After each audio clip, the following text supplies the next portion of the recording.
আমি ওই ব্যক্তিকে জান্নাতের আঙ্গিনায় একটা ঘরের গ্যারান্টি দেই যে ব্যক্তি তর্ক করার সময় নিজে হক এটা জেনেও সে তর্ক থামিয়ে দেয়। অনেক সময় হয় না, অনেকে পায়ে পাড়া দিয়ে ঝগড়া করতে আসে, এরকম আছে না নাই? আপনি চুপচাপ দেখবেন একটা বাজে কমেন্টস করতেছে, আবার কমেন্টের নিচে কমেন্ট, আবার গালি, হ্যাঁ আছে না এরকম?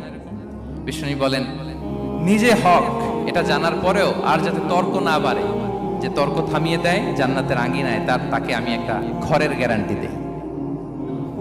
وببيت في وسط الجنة لمن ترك الكذب وإن كان مازحا।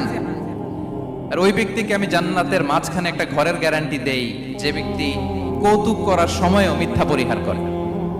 করতেছে কৌতুক, ফান করতেছে, আর হি ইজ কিডিং, পান করে, কৌতুক করে, কিন্তু কৌতুকের সময়ও সে মিথ্যা বলে না।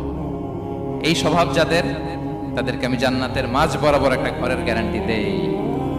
এরপর বিষ্ণু কি বলে দেখেন, তিনি বলেন وببيت في أعلى الجنة لمن حسن خلقه।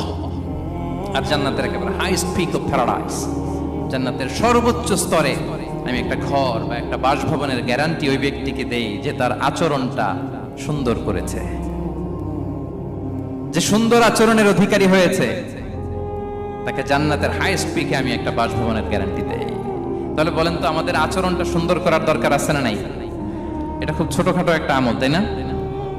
কথা বলেন, দক্ষিণ কোরিয়া প্রবাসী ভাইরা আওয়াজ করে বলেন, এটা কি ছোট আমল? দেখলে সালাম দিব, সুন্দরভাবে কথা বলবো, ভালো উইশ করব, হ্যাঁ, হিংসা জিঘাংসা অহংকার থেকে মুক্ত থাকবো, খিটখিটে মেজাজের হব না, অলওয়েজ স্মাইলিং ফেস থাকবে আমার, হৃদ্যতাপূর্ণ আচরণ। এই কাজটা কি ছোট আমল? আওয়াজ করে বলেন, এই আমলটা কি ছোট না বড়?